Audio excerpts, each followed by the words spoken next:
Hello बच्चों, आज मैं आपको सिखाने जा रहा हूँ मूविंग कॉइल गैल्वेनोमीटर। बच्चों, लास्ट डे हम लोगों ने एक टॉपिक डिस्कशन किया था कि अगर मैं किसी भी करंट कैरिंग कंडक्टर को मैग्नेटिक फील्ड में प्लेस करता हूँ ना, तो उसके ऊपर आता है टॉर्क। क्या आता है बच्चों? टॉर्क। और इस टॉर्क का कैलकुलेशन हम लोगों ने कर लिया था। अब यहाँ पर हम लोग करेंगे क्या, उसी को यूटिलाइज करेंगे थोड़े डिफरेंट तरीके से। करना क्या रहेगा, हम लोग सिंपली करेंगे उसी तरीके का मैग्नेटिक फील्ड, यानी मैग्नेटिक फील्ड के अंदर किसी भी करंट कैरिंग कंडक्टर को प्लेस कर देंगे। प्लेस करने से क्या होगा, टॉर्क डेवलप होगा, और वो टॉर्क डेवलप होने की वजह से उसमें आएगा डिफ्लेक्शन, और उस डिफ्लेक्शन को हम लोग काउंट कर लेंगे। काउंट करेंगे कहां पर? स्केल पर काउंट करेंगे, और विथ रेफरेंस टू करंट, कितना करंट दे रहे हैं। मैं समझाता हूं बारी बारी, तब आपको और अच्छे तरीके से समझ में आएगा। तो सबसे पहले अगर मैं आपसे बात करूं कि ये गैल्वेनोमीटर डिवाइस है जो कि करता क्या है, तो आपको याद रखना है गैल्वेनोमीटर मेजर करता है करंट को भी और वोल्टेज को भी। लेकिन इस बात का बहुत ध्यान रहे कि ये करंट के छोटे से छोटे अमाउंट को भी मेजर कर लेता है। जैसे आपके दिमाग में ये बात तो आएगी कि हाँ, अमीटर भी है और वोल्ट मीटर भी है, तो उन दोनों के बजाय हम इनको क्यों यूज कर रहे हैं? क्योंकि ये छोटी से छोटी करंट को भी मेजर कर लेते हैं, या छोटे से छोटे वोल्टेज को भी मेजर कर लेंगे, या फिर फ्लक्चुएटिंग या डिस्क्रीट वोल्टेज को भी मेजर कर लेंगे। यानी अगर रुक रुक कर भी करंट आ रहा है या रुक रुक कर भी वोल्टेज मिल रहा है, तब भी मेजर करके बता पाएंगे कि कितना आ रहा है। और एक और चीज, ये करंट की डायरेक्शन को भी बताते हैं कि किस डायरेक्शन में करंट मिल रहा है। ठीक है ना? चलो, तो अगर मैं आपसे बात करूं एक सेंटेंस में कि क्या करेंगे ये, तो ये किस काम आते हैं? It is measured, it is use to measure. क्या करेंगे ये? मेजर करेंगे। क्या मेजर करने वाले बच्चों? Current end voltage. Current end voltage, ठीक है ना? और दोनों का वैल्यू कैसा रहेगा? स्मॉल वैल्यू, यानी छोटे से छोटी वैल्यू को भी ये लोग क्या कर पाएंगे? मेजर कर पाएंगे। मैंने इसमें एक वर्ड आपको और बोला कि अगर आपके पास फ्लक्चुएटिंग वोल्टेज है, फ्लक्चुएटिंग वोल्टेज और करंट, ये उनको भी बताएंगे। ठीक, इनके अलावा अगर मैं एक वर्ड और यूज कर दूं, दैट इज डिस्क्रीट वोल्टेज और करंट, ये इनको भी बताएंगे।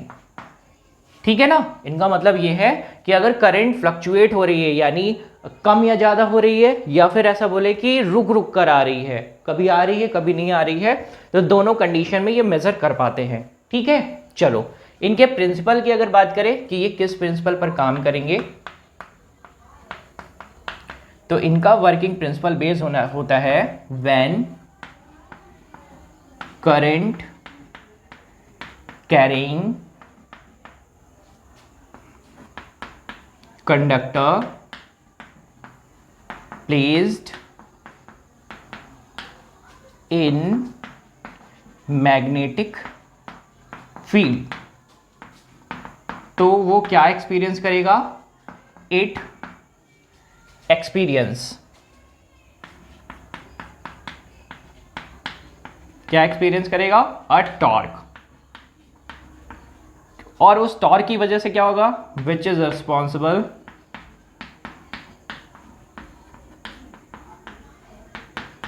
To rotate that conductor. ठीक है ना? जो कि क्या करेगा? उस कंडक्टर को रोटेट कर देगा। ठीक, बस इसी प्रिंसिपल पर ये काम करता है। ठीक है, चलिए, तो मैंने आपको बेसिक चीज समझा दी है पहले कि गैल्वेनोमीटर क्या है। एक ऐसा डिवाइस जो कि मेजर करेगा करंट और वोल्टेज की स्मॉल वैल्यूज को।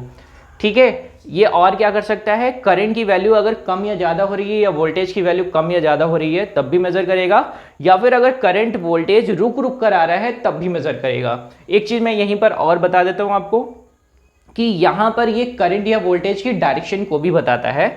इनके अलावा इनका प्रिंसिपल अगर बात करें, तो प्रिंसिपल में हम लोग सिंपली बताएंगे when a current carrying conductor place in magnetic field it experience of torque. ठीक है, उस टॉर्क के बारे में मैं यहीं पर बता देता हूं आपको। टॉर्क कितना होगा? तो टॉर्क आपने लास्ट टाइम निकाला था, that is torque tau equal to that is m cross b। बच्चों यहां पर m क्या है? m इज मैग्नेटिक मोमेंट, ठीक है। m क्या है? Magnetic moment. एंड b क्या है? मैग्नेटिक फील्ड, ठीक। और अगर इनको और अच्छे तरीके से लिखा जाए तो हम लोग इसको लिखते हैं torque equal to M B sine theta, ठीक है। अब m इस ये जो m है मैग्नेटिक मोमेंट है, इसको हम लोग जानते हैं और क्या लिखते हैं? N I A. तो हम इसको लिख सकते हैं torque equal to N I B A sine theta. बच्चों आपको इस इक्वेशन को याद रखना है, ठीक है। तो होगा लॉजिक क्या? कंस्ट्रक्शन में बनाता हूं तब आपको और बेहतर समझ में आएगा। इस टॉर्क इक्वेशन को मैं साइड में लिख देता हूं ताकि टॉर्क इक्वेशन के बारे में आपको पता रहे। तो टॉर्क इक्वेशन में यहां पे साइड में शिफ्ट कर दे रहा हूं। तो टॉर्क का इक्वेशन हम लोगों ने लिख रखा है N I B A sine theta, ठीक है ना। ये टॉर्क किस में आ रहा है? कंडक्टर में, ठीक है। चलो तो अब बनाते हैं, कंस्ट्रक्शन कर लेते हैं। कंस्ट्रक्शन करेंगे तो और क्लैरिटी आ जाएगी टॉपिक में। क्या जाए? सबसे पहले आपको क्या बनाना है? Magnetic field. मैग्नेटिक फील्ड बनाने के लिए हमको क्या बनाना पड़ता है? मैग्नेट।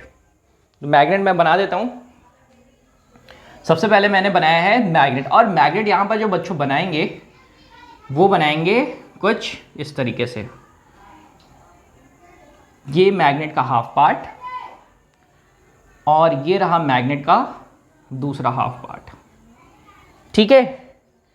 ये मैग्नेट का एक पोल है और ये मैग्नेट का दूसरा पोल है,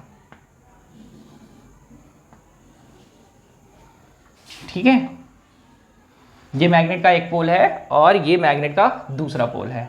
इस पोल को हम बना देते हैं नॉर्थ पोल और इस पोल को बना देते हैं साउथ पोल, ठीक। होगा क्या? ये बनाया ऐसा क्यों गया है? क्योंकि अगर मैं नॉर्थ साउथ को, जैसे यहां पर देखिए जरा, अगर मैं एक मैग्नेट को ऐसे रखता हूं और एक मैग्नेट को ऐसे रखता हूं तो इनके बीच में आप लोगों ने देखा था यूनिफॉर्म मैग्नेटिक फील्ड हमको मिल रहा था, दैट इज कुछ इस तरीके से, ठीक है। अब लॉजिक क्या रहेगा कि यहां पर ऐसा करने से इनके बीच में जो मैग्नेटिक फील्ड मिलेगा ना, दैट मिलेगा वो radial magnetic field. Radial magnetic field का मतलब दैट इज सेंटर पर क्या रहेगा? Maximum intensity of field lines. अब maximum intensity of field lines का मतलब है कि यहां पर सेंटर पर क्या रहेगा? Maximum magnetic field. तो करेंगे क्या? लॉजिक क्या है जरा ध्यान से समझेंगे।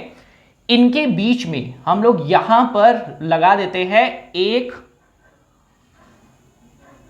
सॉफ्ट आयरन का कोर। क्या लगाएंगे बच्चों? सॉफ्ट आयरन का कोर। ये सॉफ्ट आयरन का कोर है। इसके ऊपर हम लोग लगाते हैं कॉपर के क्वाइल।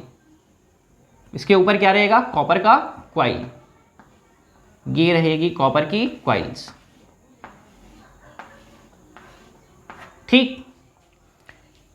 ये जो आपका सॉफ्ट आयरन है इसको बांध दिया जाता है एक स्प्रिंग के साथ। किसके साथ बांधा जाएगा? स्प्रिंग के साथ, और इनको यहां से फिक्स कर दिया जाएगा, ठीक है। मैं फिर से बताता हूं, आपने सिंपली परमानेंट मैग्नेट्स रखे हैं। इन मैग्नेट्स के बीच में एक सॉफ्ट आयरन का कोर यूज किया है। कोर यानी एक सिलेंड्रिकल रॉड जिसके ऊपर क्वाइल लपेट दी गई है कुछ इस तरीके से। लपेटने के बाद इनको लटका दिया गया है एक स्प्रिंग के सहारे कुछ ऊपर फिक्स करके, ठीक है। अब होगा क्या? और इन्हीं के साथ अटैच कर दिया गया है एक पॉइंटर। क्या अटैच कर दिया गया है? पॉइंटर। अब पॉइंटर क्या बताएगा? पॉइंटर बताएगा कितना डिफ्लेक्शन पॉसिबल हो रहा है। पॉइंटर क्या बताएगा? कितना डिफ्लेक्शन पॉसिबल हो रहा है। यानी ये पॉइंटर रिप्रेजेंट करेगा इस स्केल पर किधर? 0 1 2 3 4 5 6, इधर भी 1 2 3 4 5 6। ये क्या है, ये स्केल है, ये है स्केल। इस स्केल पर डिफ्लेक्शन शो करेगा कौन, ये पॉइंटर। किसका डिफ्लेक्शन शो करेगा बच्चों, जब देखो जरा ध्यान से समझेंगे, वर्किंग प्रिंसिपल मैं आपको और अच्छे से इलैबोरेट कर रहा हूं और इसका एक डायग्राम और बनाऊंगा जब टॉप व्यू से देखेंगे। अभी तो क्या है, मैं साइड से देख रहा हूं ना, तो साइड से कुछ ऐसा ही दिख रहा है और मैंने ना मैग्नेटिक, ये आपके पास मैग्नेट जो बना रखे हैं रेडियल मैग्नेट्स हैं, ठीक है ना, जो कि प्रोड्यूस कर रहे हैं रेडियल मैग्नेटिक फील्ड। अभी होगा क्या, इनके बीच में जो मैग्नेटिक फील्ड लाइन सेटअप हो रही है वो कैसे सेटअप होंगी, कुछ ऐसे, यानी नॉर्थ से चलेंगी और किधर को जाएंगी, साउथ को जाएंगी। नॉर्थ से चलेंगी, किधर को जाएंगी, साउथ को जाएंगी। यानी फील्ड लाइंस कुछ ऐसे, ठीक है, फील्ड लाइंस कुछ ऐसे जा रही हैं। ये फील्ड लाइंस कुछ ऐसे जा रही हैं, करेक्ट। यहां पर क्या है, यहां पर मैक्सिमम इंटेंसिटी है फील्ड लाइंस की, यानी सबसे ज्यादा इंटेंसिटी कहां पर है, यहां पर। तो अब इसका लॉजिक क्या होगा, रेडियल मैग्नेटिक फील्ड बनाने का, यहां पर ये जो फील्ड लाइंस है, फील्ड जो है इसको, ये क्या है, रेडियल मैग्नेटिक फील्ड।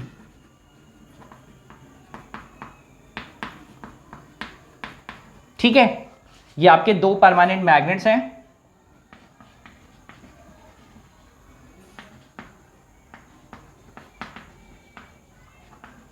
ठीक, जैसे मैंने बताया कि ये जो आपका है सॉफ्ट आयरन का सिलेंडर है जिसको हम लोग बोलेंगे कोर, सॉफ्ट आयरन सिलेंडर,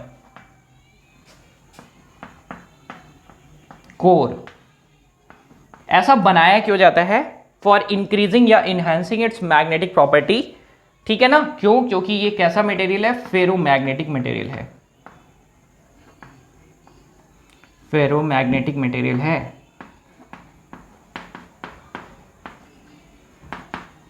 ठीक है, अब होगा क्या, ध्यान से समझेंगे बच्चों, जैसे ही करंट यहां से, अब ना ये जो कोर है इसको हम लोगों ने, ये जो कॉइल को कनेक्ट कर रखा है किसी भी सोर्स से, तो सोर्स मैं यहां पर लगा देता हूं, ये रहा one and and this is other and, यहां से आप सप्लाई दे रहे हो इनको, ठीक। तो होगा क्या, जब भी किसी भी मैग्नेटिक फील्ड में कोई भी करंट कैरिंग कंडक्टर, ये ना इसको मैंने सोर्स, ये आपके मैंने सोर्स लगा दिया है, दैट इज सोर्स, यानी जहां से हम करंट सप्लाई कर रहे हैं, या फिर ऐसा बोले बैटरी या सेल जिनके अक्रॉस कनेक्ट कर दिया है। जैसे ही ये आपके पास मैग्नेट के बीच में कोई भी कंडक्टर रखा जाएगा, जब तक इसमें करंट नहीं जा रहा है तब तक तो कुछ होने वाला नहीं है।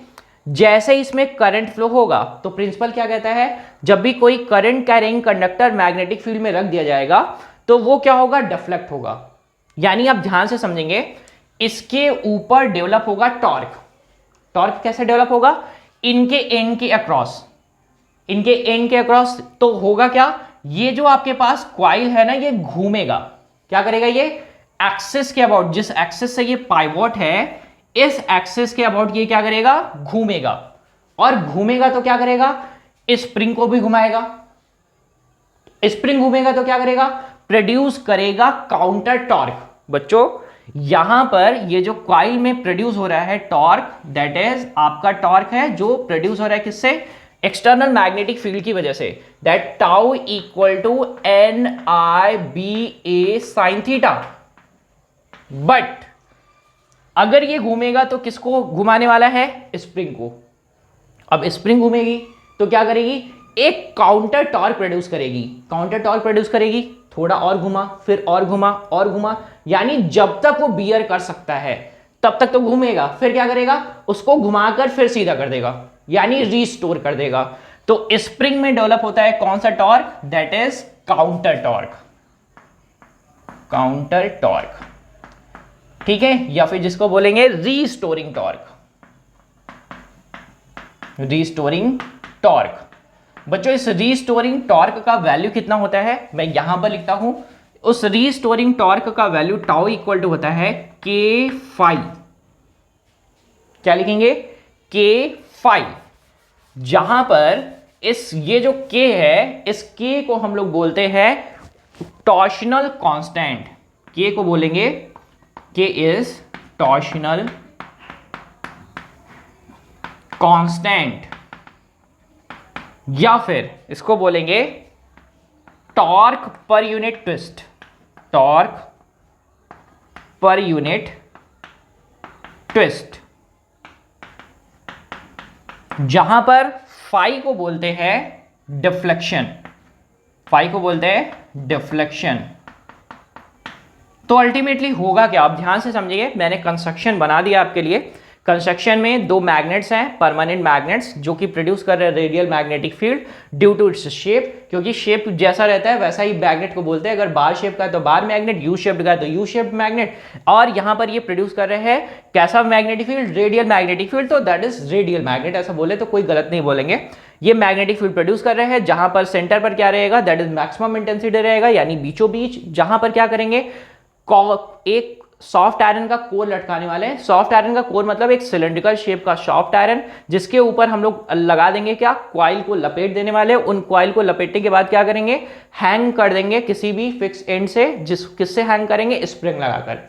अब स्प्रिंग क्या के लगे होने से क्या होगा, क्या जब ये यहां से करंट दी जाएगी इनको, तो फिर से वो प्रिंसिपल काम करेगा, that is current carrying conductor places in magnetic field.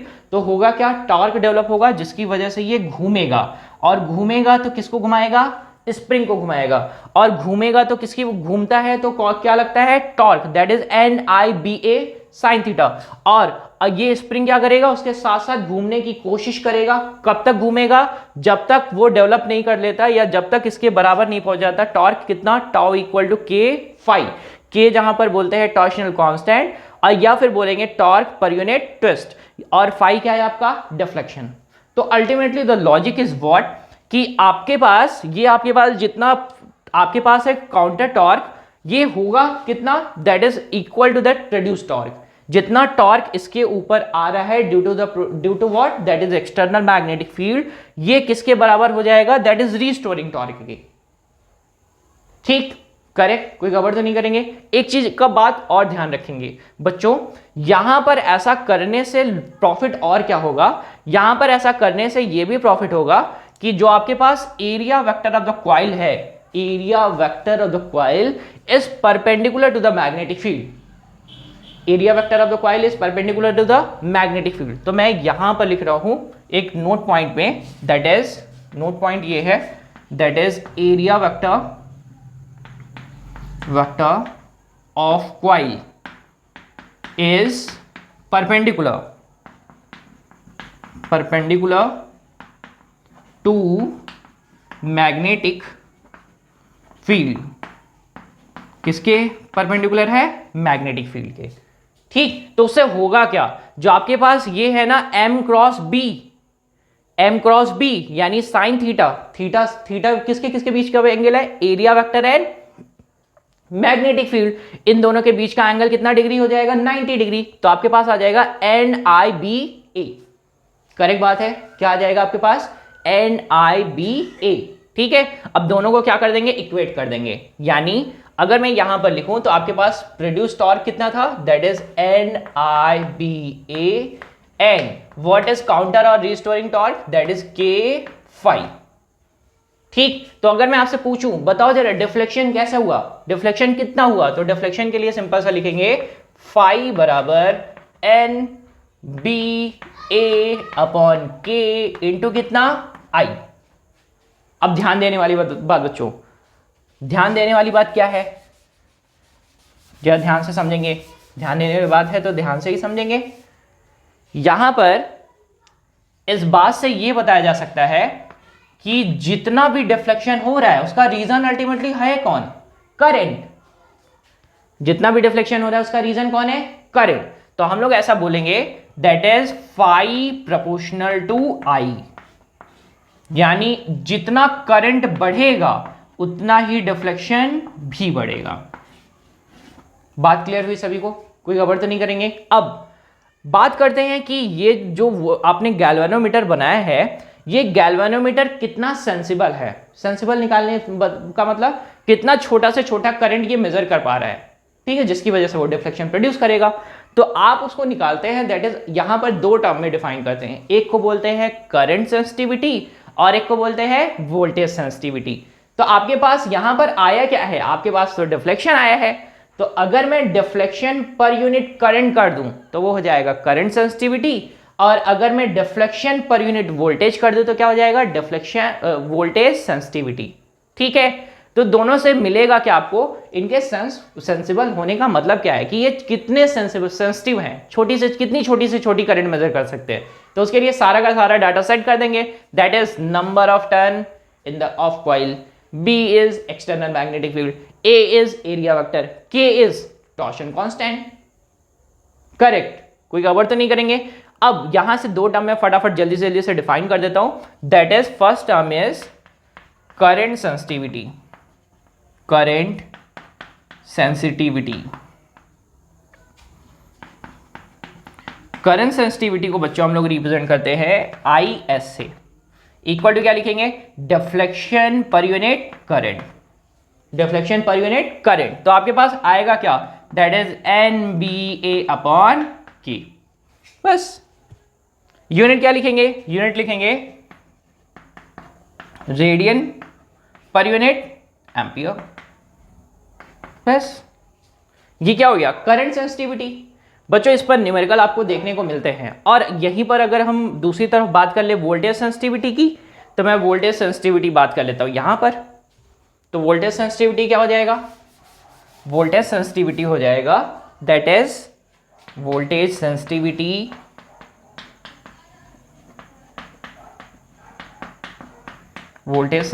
क्या हो जाएगा, दैट इज डिफ्लेक्शन पर unit voltage, that is NBA upon K, I और I तो है पहले से, अपॉन क्या कर देंगे V। अब आपको अच्छे से बताया कि V इक्वल टू क्या होता है, I इंटू आर। तो अगर मैं V की जगह पर यहां पर I इंटू आर सेट कर दूं, that is V equal to I into R, तो आपके पास बचेगा क्या, that is phi upon V, that is what VS, that is voltage sensitivity is equal to NBA upon कितना हो जाएगा, that is K into R, that is your voltage sensitivity. Unit क्या हो जाएगा, रेडियन पर वोल्ट।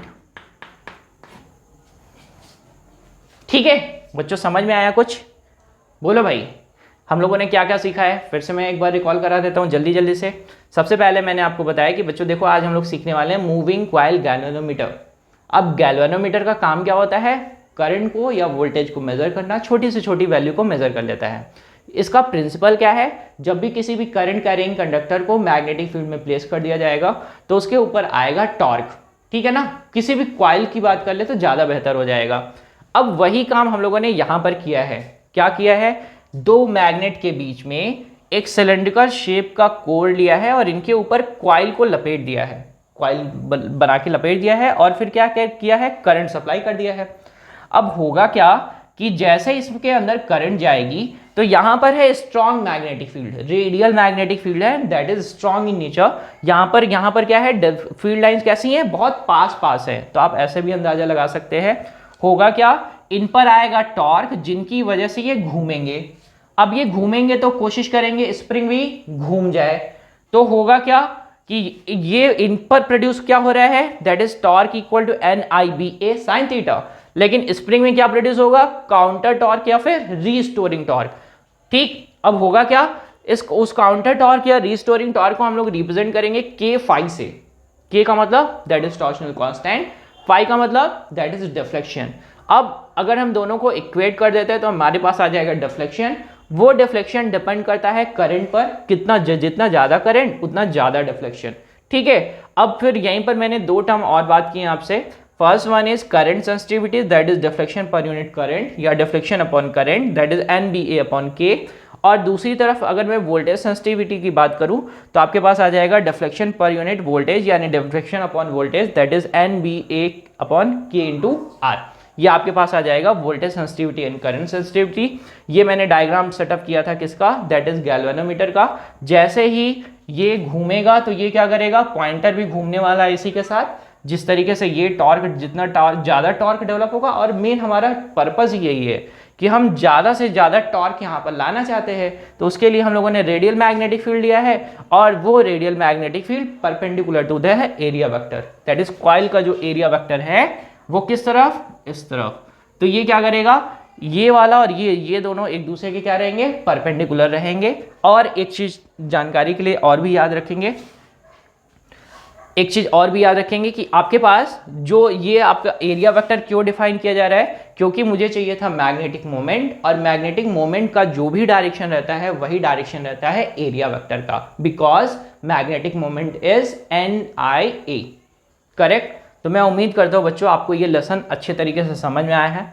अगर फिर भी कोई दिक्कत डाउट रह जाता है या फिर लगता है कि मुझे और जानना चाहिए तो आप प्लीज़ बताएंगे। ठीक है बच्चों, थैंक यू।